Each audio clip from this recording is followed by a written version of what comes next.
안녕하세요. 저는 한국은행 금융시장국 시장총괄팀에서 근무하고 있는 최신 과장이라고 합니다. 저는 시장총괄팀에서 기업 자금 조달 부문을 담당하고 있고요. 그래서 이렇게 저희 팀에서 저희 기업 자금 조달도 담당하고 있지만 가계 대출 그리고 여수신 금리 그리고 수신 동향 이런 것들 같이 보고 있는데 이런 것들 자료를 바탕으로 해가지고 오늘 강좌에 대한 주제를 말씀드리도록 하겠습니다. 발표 앞서서 이제 제가 준비한 자료가 저희가 이제 월별로 데이터를 이제 생산을 하긴 하는데 아직 10월 중 데이터는 저희가 데이터를 공개하기 좀 이른 시기이기 때문에 그 데이터를 바탕으로는 자료를 준비하지 못했거든요. 그래서 이제 9월 중이나 10월 초까지의 자료로 이제 데이터들이 조금 준비가 되어 있는데 이 부족한 자료나 최근의 동향에 대해서는 제가 동향 부분에서 말씀을 드리면서 그 흐름에 대해서는 간단히 말씀을 같이 드리도록 하겠습니다. 그래서 오늘 보실 주제들은 차례는 금융시장 개관, 이런 개관 안에서 금융시장의 개요 그리고 분류가 어떻게 되는지,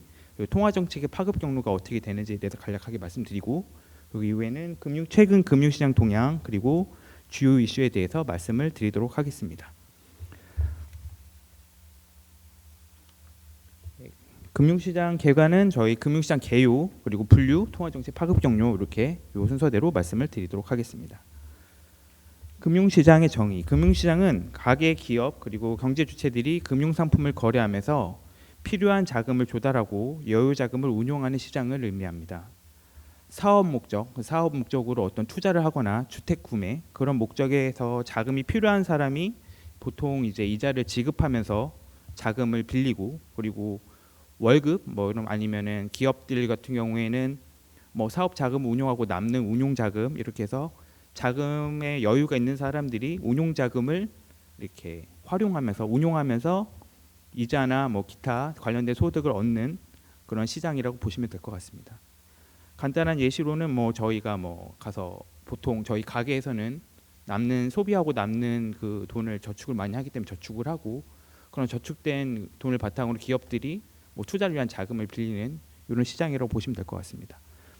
그래서 금융시장에서는 보통 저희 경제 주체를 가계, 기업, 정부, 금융기관 이렇게 나눠서 보고 있는데 사실 이렇게 구분하는 게 큰 의미는 사실 없습니다. 어떻게 보면 모두가 다 자금의 공급자가 될 수도 있고 자금을 수요하는 주체가 될 수 있는데, 이런 자금의 성격이 약간 가계 같은 경우는 소비 주체가 된다든지, 기업은 이제 나중에 성장의 기반이 될 수 있는 투자의 주체가 된다든지, 그리고 정부 같은 경우는 가계와 기업에서 그 얻어진 세원을 바탕으로 다시 정부 지출을 하는 이런 좀 어떻게 보면 좀 성격이 다른 지출을 하기 때문에 저희가 이렇게 나눠서 보고 있고, 그리고 이러한 자금 거래가 일어나는 것을 중개하는 금융기관 이렇게 나눠서 주체를 설정하고 있습니다.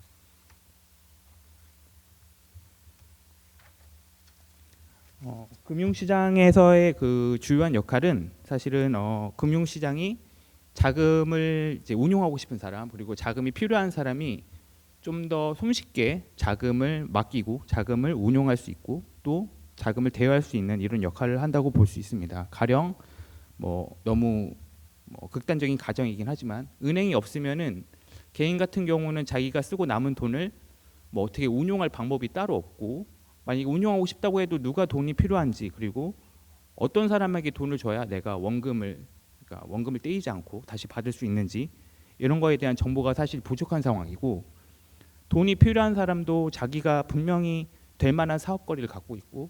자기가 돈을 갚을 의지가 확실히 있는데도 불구하고도 어떻게 어디 가서 저렴한 금리로 돈을 빌릴 수 있는지에 대한 심사를 받기가 되게 어려운 상황이 되거든요. 그래서 이런 것에 대한 전문성을 가진 은행들이 그러한 자금 거래 중개 역할을 하면서 자금들의 효율성이 높아질 수 있는 겁니다. 여유 자금의 효율성이 높아질 수 있는 거죠. 그래서 이렇게 자금 수요와 공급의 매칭을 맞추면서 자금의 효율이 개선되는 역할을 할 수도 있고, 또 이러한 그런 자금 중개 역할과 이런 금융 상품들이 발전하는 과정에서 직접 금융 시장에서 이제 말 그대로 지금 말씀드린 은행 대출 이런 시장을 제외하고 주식을 산다든지 개인들이, 그리고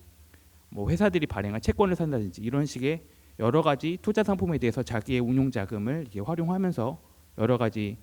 수익과 리스크를 이렇게 조화시킨 금융 상품을 이렇게 조합하면서 자신의 운용 자금을 이제 활용할 수도 있는 시장이 될 수도 있고, 또 파생금융 상품을 통한 위험 해지 이런 표현 써놨는데, 사실 뭐 개인 투자자가 뭐 해지를 한다 이런 경우는 사실 드물긴 한데, 기관 같은 경우는 뭐 자기가 보유 채권을 어느 정도 많이 보유한 상황에서 채권을 보유할 어떤 이런 상황이 된 상황인데, 그런 채권의 보유에 따른 손실이 발생할 우려를 뭐 채권을 선물 시장에 가서 숏 포지션을 가져가서 뭐 이렇게 해서 채권의 가격이 하락하는 걸 방지한다든지 이런 역할들도 금융시장이 발전하면서 이렇게 활용할 수 있는 좋은 수단이라고 볼 수 있습니다. 또 저희가 유동성이 높은 운용수단 제공 이렇게 표현도 했는데,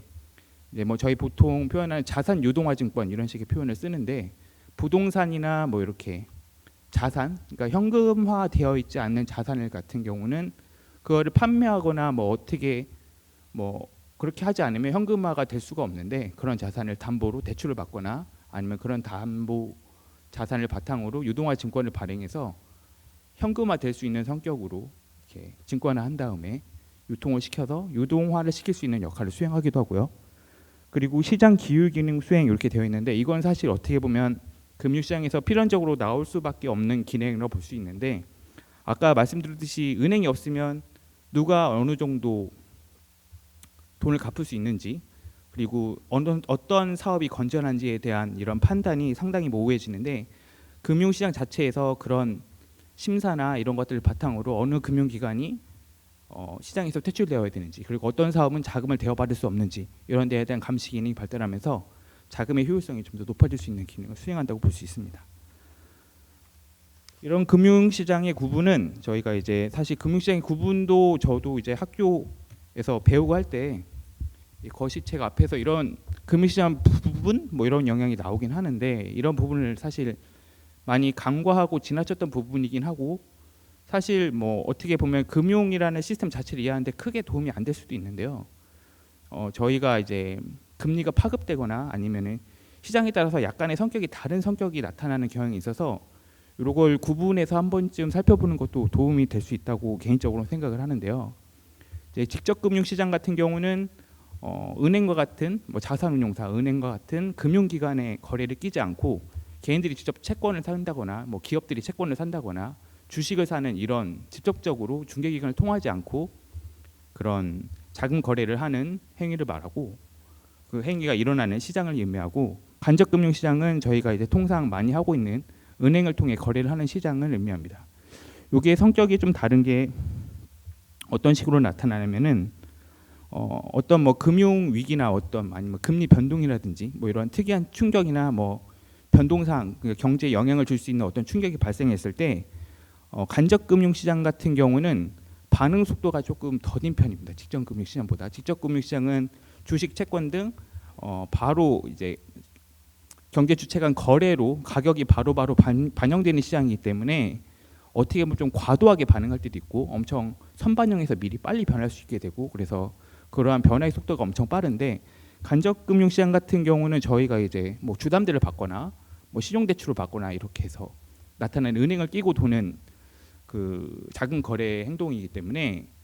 뭐 갑자기 뭐 미국에서 기준금리를 인상했다, 뭐 아니면은 뭐 한국에서 뭐 기준금리를 인하했다 이렇게 해서 뭐 저희가 갑자기 뛰어가서 주담대를 갚거나 아니면 막 달려가서 신용대출을 더 받거나, 아니면 은행에서 갑자기 한국은행이 기준금리를 인상했으니 뭐 당신의 뭐 금리도 인상됐습니다 이렇게 바로 메시지가 오는 시장은 아니거든요. 어느 정도 계약기관과 어떤 그런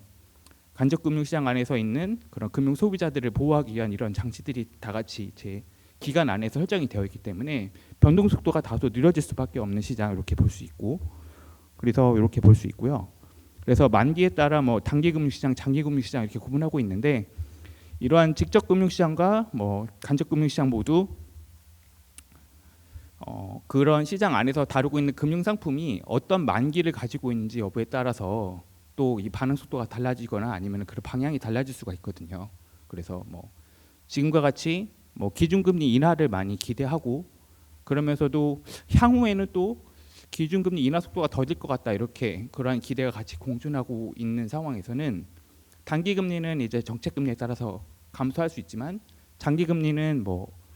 오늘 와서는 장기금리가 다시 떨어지긴 했는데, 뭐 장기금리가 이제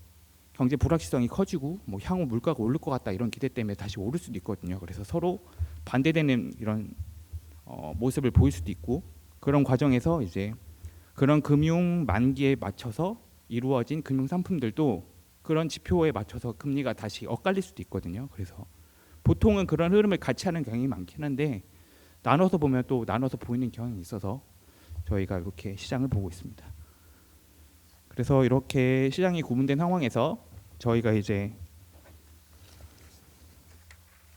한국은행이 지난달 한국은행 기준금리를 인하 있는데요. 이런 통화 정책이 보통 저희가 기준금리로 삼고 있는 게 그 한국은행이 보유하고 있는 채권을 이제 RP 매도해서 이제 시중금융기관과 자금을 대여하는 금리 수준 7인물 RP 금리를 기준금리로 하고 있거든요. 7인물은 보통 단기물이기 때문에 저희가 이제 기준금리를 조정하게 되면 단기물 시장은 이제 거의 그 금리 수준에 맞춰서 따라오게 되고 그리고 장기금융 시장 같은 경우는 여러 가지 시장 기대도 있고 뭐 이런 여러 가지 상황이 있긴 하지만 대체로 단기 금융에 맞춰서 금리가 같이 움직이는 경향이 있고 여수신 금리라고 표현을 했는데 이게 은행에서의 그 뭐 예금 금리, 대출 금리를 의미하는데 그러한 금리들도 단기 금융 시장과 장기 금융 시장에서 형성된 그런 금리들을 바탕으로 조정이 되고 그리고 저희가 뭐 당연하겠지만 금리가 낮으면 더 대출을 많이 받고 싶어 하고 뭐 금리가 높으면 대출 의사가 없어지고 이런 식의 상황이 발생하면서 경제 전체의 소비와 투자 이런 거에도 영향을 미치기 때문에 이런 식으로 이제 통화 정책이 파급된다고 보고 있습니다. 이런 게 보통 저희가 뭐 금리 경로 이렇게 해석하긴 하는데 이러한 경로 이외에도 뭐 저희가 다양하게 뭐 자산 가격이 변동한다든지 그리고 환율이 변동한다든지 여러 가지 경로를 통해서도 저희 통화 정책이 파급된다고 보고 있습니다. 그래서 이러한 저희 이런 그런 배경하에서 저희가 이제 최근에 금융시장 동향이 어떻게 됐는지 간단하게 말씀드리려고 했는데요. 아까 그 말씀드린 대로 자료가 좀 아웃데이트된 느낌이 있긴 하거든요. 아무래도 저희가 마지막으로 준비한 자료가 조금 시일이 뭐 10월 초 이때까지 시장금리 같은 게 10월 초 이렇게 준비되어 있고 최근도 숫자를 보고 있긴 한데 저희가 이제 아직 공개될 시기가 아닌 숫자들이 몇 개가 있어가지고 그런 숫자들은 아까 말씀드린 대로 진행하면서 조금씩 같이 말씀드리도록 하겠습니다. 시장금리는 이제 보통 저희가 얘기하는 게 채권의 수익률입니다. 채권의 수익률 같은 경우는 저희가 결정이 되는 게 이 채권의 수익률은 채권의 가격과 이제 반비례한다 이런 표현이 많은데 이 채권의 수익률과 표면 이자를 구분해서 볼 필요가 있거든요. 저희 채권 수익률 산출식을 보면 채권의 성격 자체가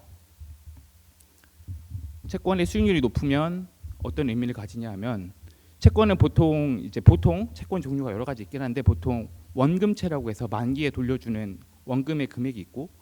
그리고 이표채라고 해서 채권이 붙어 있는 이제 쿠폰 형태의 채권이 있습니다. 그러면은 만약에 10,000원짜리 채권인데 표면 금리가 3%고 만기가 3년이다. 이런 식으로 하면 300원씩 이자를 1년마다 주고 마지막 3년째 됐을 때는 1,300원을 돌려주는 상품이거든요. 그래서 채권은 기본적으로 금융 상품의 성격이 뭐냐면 미래에 지급될 현금 흐름의 양이 고정된 상품입니다. 그러니까 일정한 양이 고정된 무조건 그만큼만 나오는 상품이고 그렇게 하다 보니까 채권의 수익률이라는 개념은 뭐냐면은 이 표면 이자율이나 이런 개념이 아니고 내가 오늘 채권을 얼마에 샀는데 얼마에 산 가격 대비 고정된 현금 흐름을 받았을 때 발생되는 수익률을 계산한 걸 연수익률로 환산한 개념입니다. 그러다 보니까 오늘 채권을 싸게 사면 고정된 현금 흐름을 더 많이 받을 수 있으니까 채권의 수익률이 더 높아지는 거거든요. 그래서 채권을 보유하신 분들이 채권 수익률이 만약에 올라갔다, 이 채권 이자율이 올라갔다 이런 얘기를 하면 채권의 가격이 떨어진다는 걸 의미하고 채권의 수익률이 낮아졌다 이런 식으로 하면 채권의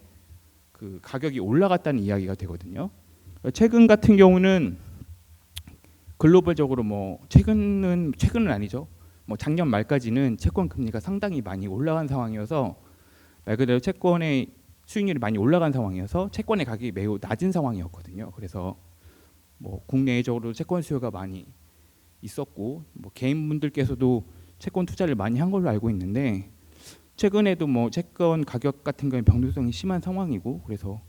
향후에도 뭐 장기채는 어떻게 될지 뭐 이런 거에 대한 뭐 다양한 기대가 있는 걸로 알고 있습니다. 또 채권의 수익률이라고 해서 이게 뭐 보통 지금 장기채가 만약에 오늘 확인한 거 10년물은 3.1% 내외로 이제 에서 형성이 되고 있는 걸로 알고 있는데, 이 CBP라고 해서 이제 0.1% 1% 포인트가 변하더라도 채권의 가격이 이제 만기가 어떠냐에 따라서 상당히 가격이 큰 폭으로 변동할 수 있거든요. 보통 뭐 10년물은 좀 그렇고 20년물 이런 채권 같은 경우에 듀레이션이 만약에 15년이다 이런 식으로 하면 변동한 뭐 금리 변동 폭에다가 곱하기 15 이런 식으로 해서 실물적으로는 가격의 변동률이 나타나게 되거든요. 그래서 채권도 기간이 길면, 만기가 길면, 듀레이션이 길면, 보통 듀레이션이 길면 수익률의 변동에 따라서 가격 변동폭이 매우 크고, 오늘 다룰 이슈에 대해서도 채권의 수익률이 높은 상황에서 앞으로 채권 가격이 높아질 거라는 기대 하에서 나타난 어떤 투자 행동 이런 거에 대해서 말씀을 드릴 건데, 채권이 이제 보통 개인에게는 약간 다가가기 생소한 상품이긴 한데 채권에서도 많은 수익률을 기대할 수 있고 반대로 많은 손실이 발생할 수 있는 그런 상품이라고 보시면 될 것 같습니다. 근데 보통 이 채권에서 수익률이 결정되면 채권이 종류가 여러 가지 있거든요. 아까 말씀드린 대로 만기별로 채권의 금리가 결정되는데, 보통 국공채, 저희가 안전자산이라고 생각하는 국고채에서 결정되는 수익률이 바탕으로 뭐 회사채나 은행채, 뭐 기타 여러 다른 채권들의 금리가 형성이 되고, 그렇게 형성된 금리들이 저희들 나중에 이제 시장금리로 형성이 되고, 그런 시장금리들이 대출금리를 저희가 이따 다시 설명을 드릴 텐데 대출금리를 만드는 지표금리를 다시 형성하게 되면서 전반적으로 이제 채권이나 금융시장 전체 뭐 이런 수익률이나 이자율 이런 것들을 결정하게 되는 역할을 한다고 보시면 될 것 같습니다. 채권의 뭐 수요 공급 뭐 이런 것들은 앞에 결정 요인은 뭐 이런 거 있는데 이걸 한번 보시면 뭐 물가가 상승한다거나 기준금리가 인상한다거나 뭐 경기 개선에 따른 자금 수요가 증가한다거나 이러면 수익률이 증가하는 경향이 있습니다. 그래서 최근에 뭐 국고채 금리나 그런 만기별 수익률이 어떻게 되었는지, 그리고 그런 국고채와 회사채 간의 그 금리 차이는 어떻게 됐는지 이런 것들을 보고 있는데, 국고채 금리 같은 경우는 최근에 계속해서 그 그래프를 보시면 여기 맨 왼쪽에 그래프를 보시면 24년 1월부터 7, 8월까지 뭐 계속해서 약간 빠지는 하락세를 보이면서 채권 가격은 약간씩 오르는 분위기였거든요. 그래서 왜냐하면 기준금리 인하가 계속될 거고 앞으로 크게 될 수도 있다 이런 기대가 연초에 있었기 때문에 금리가 계속해서 하락했는데, 이거는 그만큼 채권에 대한 수요가 붙어서 채권 가격이 오르고 그러다 보니까 이제 채권 금리가 하락한 걸로 보시면 됩니다. 그런데 뭐 9월에 들어서 뭐 FOMC 결과에서 약간 뭐 매파적인 해석이 있었다. 약간 금리를 우리가 그렇게 빨리 낮추지 않을 건데 이런 식의 해석이 사람들이 의심을 하게 되고, 또 미국 고용 지표가 막 좋게 나오면서 그러면 그 고용 지표가 이렇게 좋으면 금리를 빨리 낮출 요인이 없으니까 앞으로 금리 인하 속도가 더 더뎌지는 건 아닐까? 이런 영향을 받아서 국고채 금리가 오르기 시작했고, 그리고 이제 10월 초까지는 약간 반등한 상황이었는데 저희가 이제 10월 11일에 기준금리 인하를 하면서 소폭의 하락이 다시 나오긴 했거든요. 그런데 뭐 다시 뭐 미 대선에서의 이런 지금은 대선에 대한 불확실성이 사라지긴 했지만 뭐 누가 트럼프 뭐 당선 누가 될 것이다 이런 거 영향을 받아서 다시 국고채 금리가 반등하면서 어제까지만 해도 다시 그러니까 10월 8일 수준과 비슷하게 형성이 됐다가 어제 이제 다시 FOMC가 있었죠. 기준금리가 다시 인하되면서 우리나라에서의 금리도 뭐 그런 거에 영향을 받고 뭐 여러 가지 영향을 같이 복합적으로 작용하면서 다시 금리 수준은 전반적으로 좀 낮아진 상황입니다. 그래서 3년물뿐만 아니라 10년물도 조금 금리가 어제보다는 떨어졌고, 그래서 뭐 지금 나온 10월 8일 이때 상황과 크게 차이 나고 있는 상황은 아닌 걸로 보고 있습니다. 수익률 곡선 같은 경우는 이제 보통 단기와 장기간의 이런 금리 레벨을 보는 거거든요. 그래서 이제 보통은 장기 금리가 단기 금리보다 높아서 이렇게 경사진 이렇게 형태를 이제 형성하게 되는데, 요 기울기가 이제 장기채에서 이제 사람들이 앞으로 금리 인하 기대를 많이 하다 보니까 아까 말씀드렸듯이 채권의 수익률이 변동함에 있어서 가격의 변동이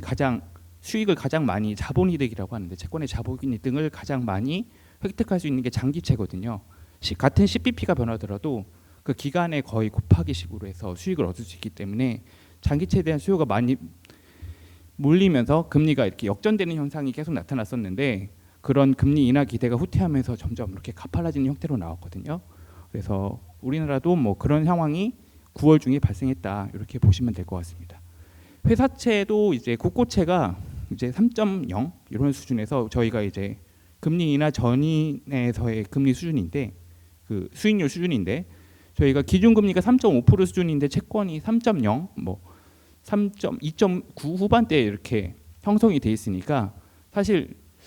더 사기가 불안한 거죠. 시장 참가자들이 아 이렇게까지 낮은 채권 가격이 이렇게 높아진 상황에서 채권을 더 사야 되나 이런 매수에 대한 불안감이 회사채로도 가서 이제 회사채 매입을 막 하다 보니까 회사채 수요가 붙으니까 다시 회사채 금리도 떨어지는 거죠. 그래서 그런 떨어짐에 대해서도 이렇게 많이 채권 금리가 떨어졌는데 또 사는 게 맞나 이런 거에 따른 투자 수요가 위축되고 또 뭐 금리가 낮아진 상황이 되니까 채권을 공급하는 입장에서는 채권을 그러니까 발행하고 싶지 않은 사람은 저렴한 금리 비용으로 채권을 발행할 수 있으니까 뭐 이제 국공채나 공사채나 이렇게 초우량채가 발행이 확대되면서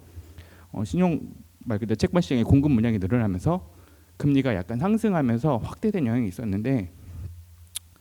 최근에도 뭐 신용 스프레드는 크게 변동하지 않은 걸로 이렇게 모니터링 되었습니다. 그래서 방금 말씀드린 건 뭐 3년 이상의 장기 시장 금리 위주로 말씀을 드린 거고 그리고 단기 금리 같은 경우는 뭐 저희 91일물 많이 보고 있는데 방향성이 뭐 10월까지는 약간 혼재 어떻게 보면 방향성으로 보면 이제 24년 1월에서 7월까지 이렇게 그래프를 이제 보시면 대략적으로는 조금씩 뭐 금리 인하 기대나 이런 것 때문에 조금씩 내려오는 상황이긴 했는데 그리고 뭐 각 품목별로도 약간 뭐 은행채 같은 경우는 소폭 상승하고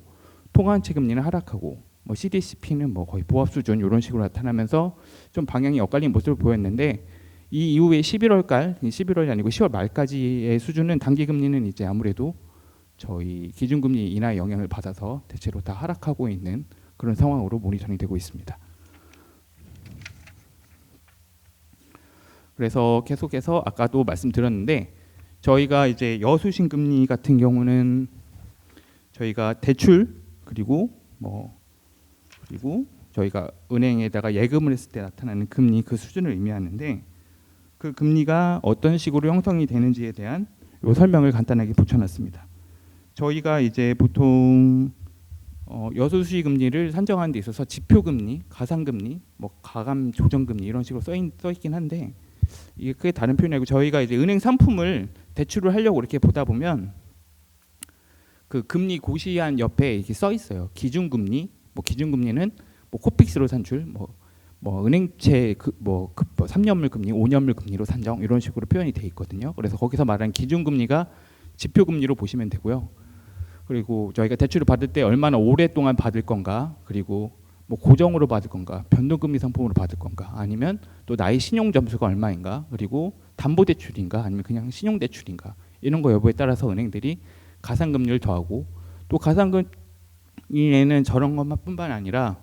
은행들이 자기네 수익도 내야 되기 때문에 대출을 통해서 그런 수익 마진도 붙이고 또 뭐 대출을 하다 보면 뭐 보증보험료도 내고 뭐 법적으로 좀 내야 될 세금 비용 이런 것들이 있거든요. 그런 것들도 이제 포함을 해가지고 대출금리가 산정이 되고 예금금리도 비슷합니다. 우대 지표금리에다가 뭐 우대금리 이렇게 되어 있는데 뭐 이거는 크게 뭐 변동이 여태까지 나와 있던 상황은 아니어가지고 대출금리 위주로 말씀을 드리도록 하겠습니다. 그리고 저희가 이런 대출금리, 뭐 예금금리 이런 거 산정을 할 때 두 가지로 나눠서 보고 하거든요. 신규 취급액 기준은 이제 해당 월별로 나타난 뭐 전체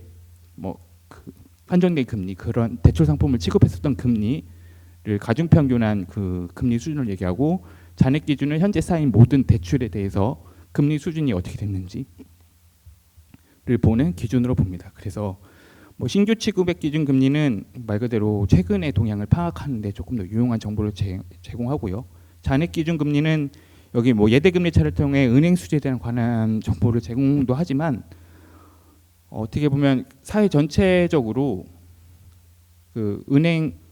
그 대출 잔액에 비해 뭐 경제 주체들이 어느 정도 이자 부담을 지고 있는지를 평가하는 기준으로도 보는데 활용하는데 유익한 점이 있습니다. 그래서 최근에 여순시 금리는 어떻게 됐냐면은 대체로 가계 기업 대출 모두 9월까지는 상승했습니다. 10월까지는 이제 저희가 좀 애매하긴 한데 이건 뒤에서 이제 저희가 기준금리와 뭐 대출금리 요 관계에 대해서는 따로 자세히 말씀을 드릴 건데 최근에 조금 가상금리 말 그대로 지표금리보다는 가상금리가 조정이 되면서 전반적으로 대출금리가 조금 상승한 경향이 있었고 수신금리는 정기예금을 중심으로 소폭 상승했는데 이것도 뭐 그때 뭐 정기예금이 조금 만기가 많아서 은행들이 정기예금을 좀 더 적극적으로 판매하는 과정에서 뭐 수신금리가 조금 올랐던 경향이 있는데 기준금리 인하 이후에는 수신금리는 조금 인하된 모습을 보이고 있는 것 같고 대출금리 같은 경우는 가계대출금리는 아직도 조금 상승세를 보이고 있고 기업대출금리 같은 경우는 중소기업대출을 중심으로 조금 하락세를 보이고 있는 이런 상황이라고 모니터링 되고 있는데 나중에 뭐 저희 다음 주에 뭐 이런 관련 뭐 통계나 이런 내용이 나오면 그걸 확인하시면 좋을 것 같습니다. 그리고 뭐 금융시장 하면 대표적인 게 이제 주식시장인데요. 사실 금융시장이 뭐 아까도 말씀드렸지만 뭐 효율성 뭐 이렇게 뭐 좋고 뭐 위험 변동성도 막을 수 있고 회지도 할 수 있고 뭐 이렇게 뭐 다양한 상품이 있어서 효율성 뭐 증가하고 하지만 사실 뭐 저희 개인들이 가장 많이 관심을 갖고 있는 시장이 주식시장이잖아요. 이게 사실 금융시장이 어떻게 보면 일을 안 하고 돈을 많이 벌 수 있는 시장이기 때문에 주식 잘하면 이제 너무 좋은 거죠. 그리고 최근에 뭐 주택 가격도 많이 오르고 어디서 뭐 투자해서 어떻게 뭐 잘 가능성도 잘 안 보이고 그리고 미국 주식시장 같은 경우 너무 화랑이어서 이제 너무 뭐 엔비디아나 뭐 여러 가지 주식들이 가격이 너무 많이 올라서 계속 거기 기대를 만들고 어떻게 하면 뭐 이런 시장이긴 한데 저희가 이론적으로는 주택 가격 산출식이 배당의 현재 가치로 보고 있습니다. 배당의 현재 가치. 그래서 금리가 떨어지면 뭐 주식 가격이 오르거나 이런 상황이 나타나야 되는데 전반적으로 그런 상황인데 저희 실제로는 저희가 아까 봤듯이 이런 장기시장 금리 이런 게 계속해서 1, 7월 중에 하락세였고 뭐 단기 금리는 뭐 거의 뭐 저희 기준금리가 거의 뭐 동결 수준으로 계속 동결 수준이었기 때문에 예 그래서 거의 변동이 없는 모양새를 보이긴 했지만 그래도 장기 금리가 이렇게 떨어지는데 주식 가격이 뭐 좀 올라야 될 것 같은 느낌이 들었는데 저희는 사실 미국 주식시장과 달리 거의 보합세 어떻게 보면 상대적으로는 되게 부진한 모습을 보여왔습니다. 뭐 그래서 뭐 사실 뭐 명확한 이유는 사실 뭐 드러나고 주식시장 미리 알고 원인이 뭔지 미리 알고 뭐 이렇게 이해를 하면 뭐 누구나 모두 이제 되게 부자가 될 수 있지만 이게 드러나서 나서 결과를 보고 나니까 항상 이렇게 조금 반응도 심했던 것 같고 이렇게 부진한 모습을 보였는데 대표적으로는 뭐 미 고용 경기 지표가 부진하거나 뭐 또 반도체 업황에 대한 우려가 늘어나고 또 중동 지역 정세에 대한 뭐 이런 긴장으로 불확실성이 높아진 영향으로 좀 하락하고 있었다 이렇게 보고 있고 그리고 8월 같은 경우는 미 고용 지표가 이제 안 좋게 나오면서 이제 우리나라도 그 영향을 받아서 미국 주가도 많이 떨어졌고 우리나라도 그때 엄청 많이 떨어졌거든요. 200포인트 이상 떨어지면서 엄청 많이 하락을 했는데 그때 이제 변동지수도 많이 올라가고 그리고 9, 10월 요 중에도 계속해서 뭐 미 대선이라든지 여러 가지 불확실성 이슈 때문에 변동성 지수는 조금 높은 모습을 계속해서 보이고 있습니다. 그리고 저희들이 많이 보고 있는 최근에 어떻게 보실지 모르겠지만 가계대출을 되게 많이 보고 있었거든요. 그 아무래도 주택시장이 가격이 많이 하반기 한 6, 7월 달부터 가격이 조금 수도권을 중심으로 해서 매매 거래도 늘어나고 뭐 주택 관련된 대출도 늘어나면서 이거에 대해서 조금씩 민감하게 보고 있었는데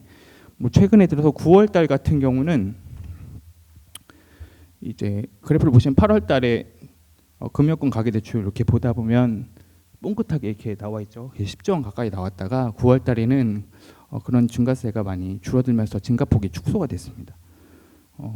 전후보다 축소화된 요인은 저희가 이제 가계대출을 뭐 여러 가지 분류로 해서 보고 있긴 한데 주택담보대출, 기타 대출 이렇게 크게 분류해서 보고 있습니다. 아무래도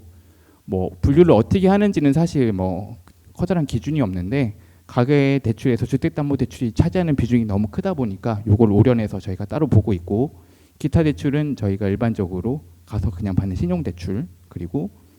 담보대출이긴 한데 주택을 제외한 담보대출 이런 것들로 구분을 해서 보고 있고, 그리고 이런 과정에서 은행 가계대출은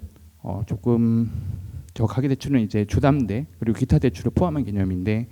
보시면 하늘색으로 이렇게 나와 있죠. 그래서 8월 달에는 많이 올랐다가 9월 달에는 아무래도 9월 달에 스트레스 DSR 2단계가 적용된다 이런 얘기가 있었고, 또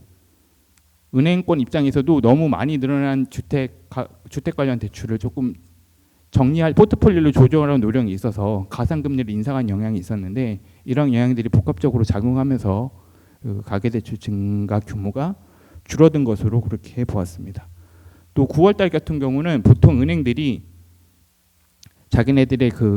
자산 건전성을 관리하기 위해서 부실한 채권을 매상각하거든요. 그러다 보니까 아예 자산에서 일부 대출 잔액을 그냥 도려내는 거거든요. 그러다 보니까 기계적으로 조금 대출 잔액이 빠지는 경향이 분기 말에 있고 연말에도 있고 이렇게 있습니다. 기업 대출에서도 그런 경향이 많이 있는데, 기업 대출 같은 경우는 이제 나중에 가서 다시 설명을 드리겠지만 그런 경향이 있는데, 비은행 가계 대출도 이제 최근에 뭐 기사 같은 거 많이 보셨겠지만 연체율이나 뭐 이렇게 부실 채권 비율이 조금씩 나타나고 있는 상황이라 매상각 그리고 가계 대출 자체가 약간 증가세가 약간 낮아진 상황이어서 소폭 감소한 이런 동향으로 나타나면서 금융권 가계 대출이 9월 달에는 조금 줄어든 것으로 보시면 될 것 같습니다.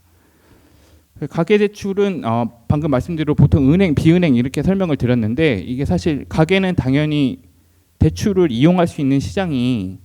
간접금융시장밖에 없지만, 기업 같은 경우는 은행을 통해서 대출을 받을 수도 있고, 그리고 자기가 직접 회사채를 발행하거나 아니면 주식을 통해서 자금을 조달할 수도 있으니까 요 양쪽 시장을 다 보고 있고요. 그리고 기업의 자금 수요는 뭐 실물 경기, 경기 불확실성, 금리 등의 영향을 받을 수 있는데 이거 외에도 다양한 요인이 있다고 보고 있습니다. 기업 자금 조달도 이제 9월 달, 7월 달, 8월 달, 9월 달 보면 약간 줄어들었는데, 저희가 모니터링한 결과로는 기업들 간의 어떤 시설 투자를 위한 자금 수요도 있었고, 그리고 은행들도 가계보다는 좀 기업 쪽의 대출 영업을 계속 강화하면서 증가 흐름이 이어졌는데,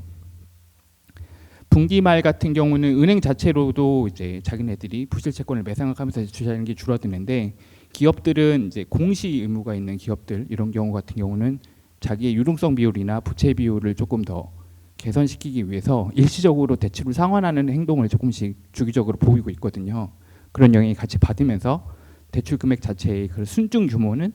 줄어든 상황이었습니다.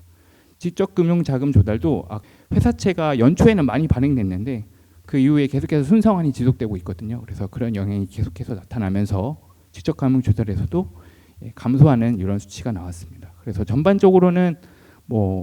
증가 흐름이 이어지긴 했는데 9월 같은 경우는 계절적 요인으로 많이 증가세가 둔화된, 그러니까 증가폭이 둔화된 이런 상황이었습니다. 그래서 이런 거는 보통 3, 6, 9, 12월에는 더 강하게 나타나는데 그냥 그런 일반적인 계절적 현상이 나타났다고 보시면 됩니다. 금융기관 수신의 경우는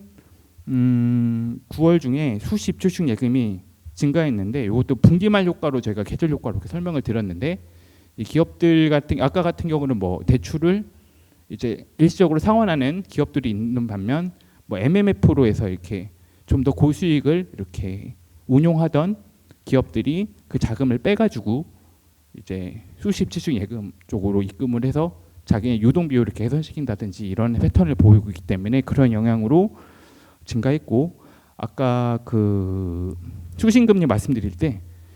정기예금 금리가 소폭 상승했다고 말씀드렸는데 은행들이 만기가 많이 돌아오는 거에 대해서 미리 선예금 유치 노력을 많이 하다 보니까 정기예금 규모도 늘어나고 그런 경쟁하에서 금리도 늘어난 이런 상황으로 보시면 될 것 같습니다. 비은행 수신은 새마을금고 저희가 보고 있는 저희 비은행 그 취급기금 같은 경우는 예금 취급기금 같은 경우는 저축은행, 새마을금고, 상호금융, 신협 이렇게 보고 있는데 새마을금고를 제외하고는 대부분 업권에서 증가한 모습을 나타났고 자산운용사의 MMF는 아까 말씀드린 대로 수취주식 예금이나 이렇게 유동비율을 개선하기 위한 기업들의 패턴으로 감소한 걸로 이렇게 보고 있습니다. 이게 뭐 간단하게 뭐 이렇게 말씀 우선 여태까지 드렸고 최근에 저희가 주로 되는 이슈는 아무래도 기준금리가 인하했는데 왜 가계대출 금리는 올라갔느냐 요거에 대한 이슈에 대해서 한번 말씀을 드리고 그리고 뭐 사실 뭐 되게 큰 영역은 아니지만 공적기금 그러니까 연기금이나 뭐 주택도시기금이라든지 이런 쪽에서 레포펀드를 많이 운영하고 있는데 레포펀드 이게 큰 영역은 아닌데 뭐 채권 가격의 인상을 기대하는 그런 분위기 하에서 나타날 수 있는 뭐 이런 패턴의 일종이다 이런 거에 대해서 간략하게 말씀을 드리도록 하겠습니다. 저희 한국은행은 10월 11일 기준금리를 3.5%에서 3.25%로 0.25% 인하했습니다. 이는 21년 8월부터 지속된 긴축정책을 3년 2개월이죠. 3개월 2개월 만에 완화한 조치였는데 기준금리 인하에도 불구하고 일부 은행의 가계대출 금리는 오히려 이렇게 상승했습니다. 여기 보시면 쭉 감소하다가 그죠? 쭉 감소하다가 갑자기 꼬리표가 탁 올라가잖아요. 저희 기준금리는 파란색으로 밑으로 내려가는데 오히려 대출금리는 올라가고 있는 이런 모습이 나타났습니다. 이 거푸트로 보면 이런 현상에 대해서 어떤 의문을 제기할 만도 하죠. 그래서 이런 현상에 대해서 일부 언론에서는 한국은행의 통화 정책이 너무 무력한 거, 뭐 이게 효과가 제한적인 거 아니냐 이런 비판이 제기되기도 했습니다. 통상 이런 것들을 저희가 보게 된 게 아까도 말씀드렸듯이 저희가 기준금리가 변동이 되면 보통 단기시장금리가 조정이 되고 장기시장금리도 조정이 되고 그리고 은행들 나름 스스로도 어떤 수익체계나 자기네들의 어떤 자산을 관리하기 위해서 가산금리를 조정하고 그런 결과로 나타나는 게 대출금리거든요. 그래서 보통 이런 것들에 저희가 왜 지금 와서 이렇게 엇갈린 행태를 보였냐라고 대해서 저희가 이제 그 배경을 살펴보면 대출금리의 지표금리가 되는 시장금리가 미리 너무 많이 하락한 그런 경향이 첫 번째로 그 배경으로 저희가 찾아봤는데 여기 보시면 오른쪽 아래 그래프 보시면 이제 가계대출 금리 추이가 통화정책이 이렇게 말 그대로 인하 사이클로 접어들기 이전에 어떻게 나타나는지 보면 저희 빨간색으로 보실 때 24년 10월 같은 경우는 그 변동폭이 사전에 되게 많이 컸잖아요. 그리고 주단내 금리 변동 요인을 분해해서 봐도 지표금리 변동이 그 주단내 금리를 낮추는 데 상당한 영향을 미친 것으로 나타났습니다. 그 이유는 아무래도 이번에서는 그런 고금리 유지 기간이 상당히 좀 길었고 그리고 피벗에 대한 기대나 이런 경제 이런 주체들의 이런 기대나 뭐 이런 것들의 시기에 대한 기대가 조금 계속해서 높아졌고 당장이라도 더 이런 수익을 얻기 위한 이런 기대들이 높았기 때문에 그 성반영 시기도 빨랐고 그 폭도 매우 컸던 데 있던 것으로 보고 있습니다. 하지만 10월 기준금리 인하가 된 이후에는 통화정책 완화 기대도 어떤 정도 이제 인하를 하고 나니까 그런 거에 대한 불확실성도 어느 정도 감소하고 그리고 통화정책 추가 완화의 기대도 다소 조정되면서 저희 9월 분을 보시면 주단대 금리 변동 요인 분해에서 지표금리의 변동으로 나타난 부분은 없어졌거든요. 그래서 그러한 지표금리에 대한 이런 인하 기대나 어떤 시장금리의 변화로 통한 그 주담대에 미치는 금리 영향이 매우 줄어든 상황이었다. 첫 번째로 보시면 되고 두 번째로는 이와 다르게 가상금리는 올리게 되면서 그런 상황이 나타났다고 보고 있습니다. 가상금리가 올라간 배경은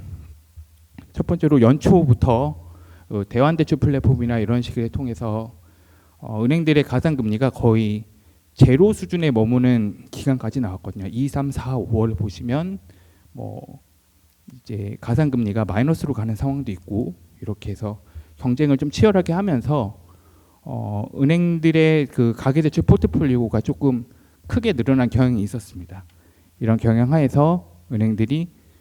대출 경제 심화로 너무 높아졌던 가상금리를 정상화하고 그리고 은행들이 가계대출 포트폴리오를 관리하는 차원에서 가상금리를 점차 올렸던 상황으로 이해하고 있는데요. 그래서 이렇게 저희 오른쪽 그래프를 보시면 1, 9월 중에 가계대출을 많이 늘렸던 곳에서 8, 9월 중에 가계대출 금리가 많이 올라갔는데 이렇게 포트폴리오 관리 노력을 더 적극적으로 한 은행을 중심으로 가산금리가 좀 더 올라간 이런 형태로 보시면 좋을 것 같습니다. 그래서 뭐 향후 어떻게 그러면 대출금리나 뭐 이런 것들에 미치는 영향이 어떻게 될 것인가 이렇게 보면 아무래도 저 기준금리가 가장 직접적으로 영향을 미치는 곳이 단기시장이기 때문에 단기시장 금리는 실제로 저희가 하락을 하고 있고, 그리고 기업대출금리 같은 경우는 변동금리 대출 또는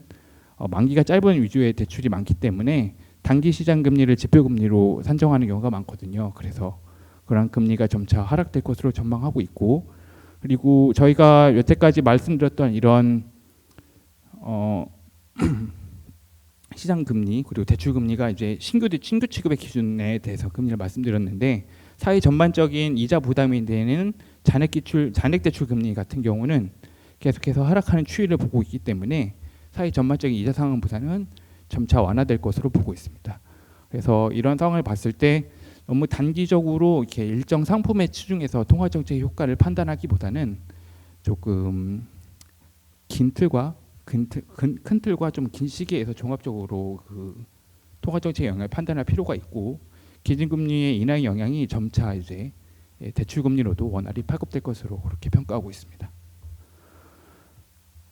두 번째로 말씀드릴 주제는 최근 공적기금의 레포펀드 운용 활성화 배경 및 평가 요건데요. 레포펀드가 좀 생소하신 표현일 것 같긴 한데,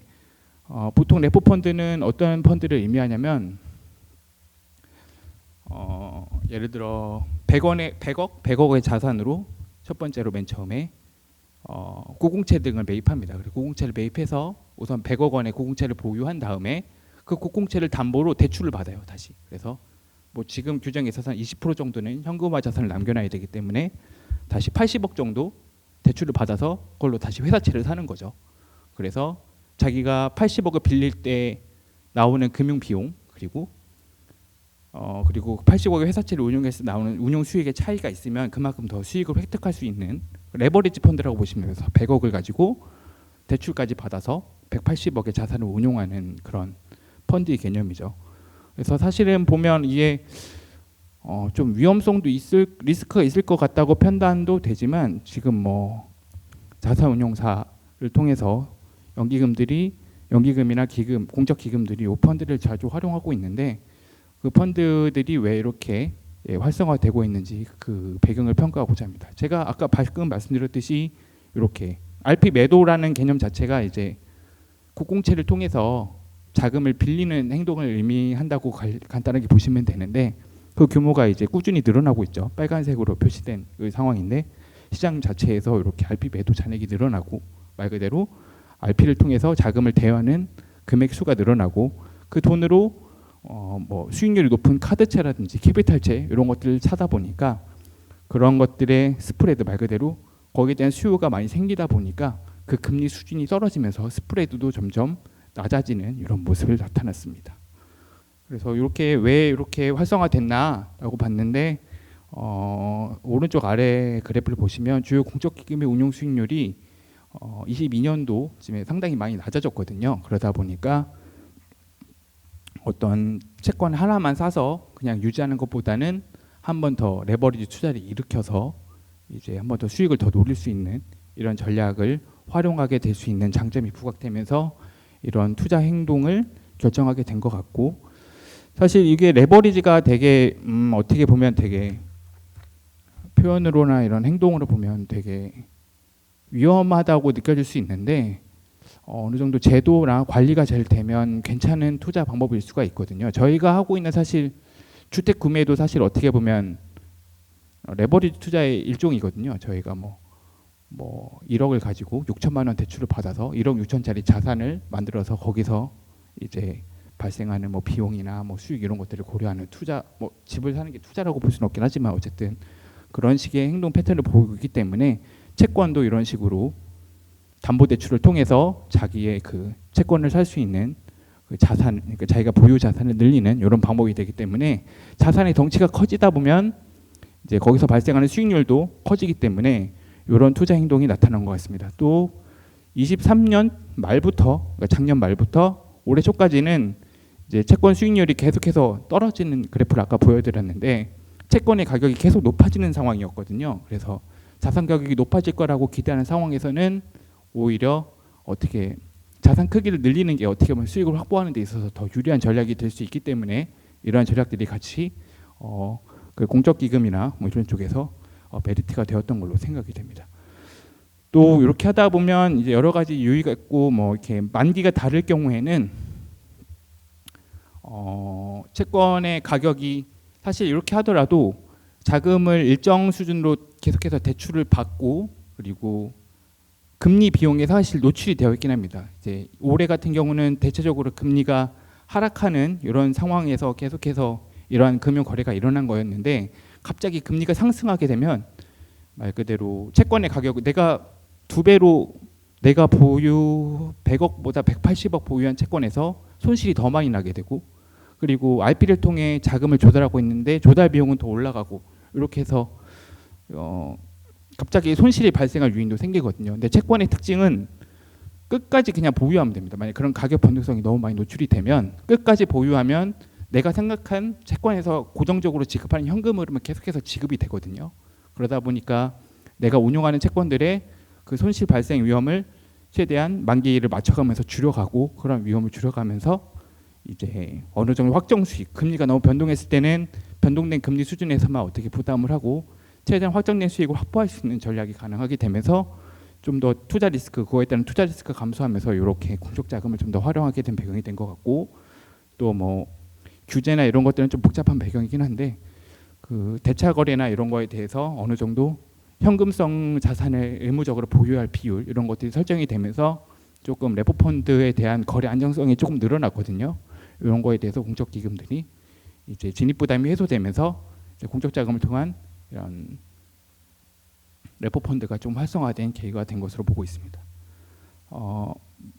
물론 그 왜 늘어났냐 이걸 보면 전반적으로 아까 말씀드렸듯이 레버리지 투자로 수익률을 높일 수도 있었고 또 통화 정책에 대한 이런 기대 때문에 금리가 계속해서 떨어지면서 채권 가격이 올라갈 거다 이런 기대로 이제 레포 펀드가 활용이 되었고 실제로 시장에서도 채권을 두 번 사주는 이런 자금이 생겨버린 거잖아요. 대차를 통해서. 그래서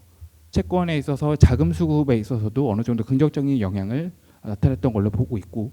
다만 아까 말씀드렸듯이 계속해서 차입을 한 돈으로 채권을 보유하고 있는 상황이기 때문에 이 차입하고 있는 경로가 RP 매도인데 이게 보통 이익인물, 그러니까 일일물로 많이 활성화되어 있거든요. 그래서 단기 금리 변동의 위험이 노출되어 있는 상황이긴 한데 뭐 요 가능성에 대해서는 염두를 계속하고 지켜볼 필요가 있다고 생각하고 있습니다. 예, 여태까지 준비해 주신 발표 잘 들려주셔서 감사하고요. 이상으로 제 발표를 마치도록 하겠습니다.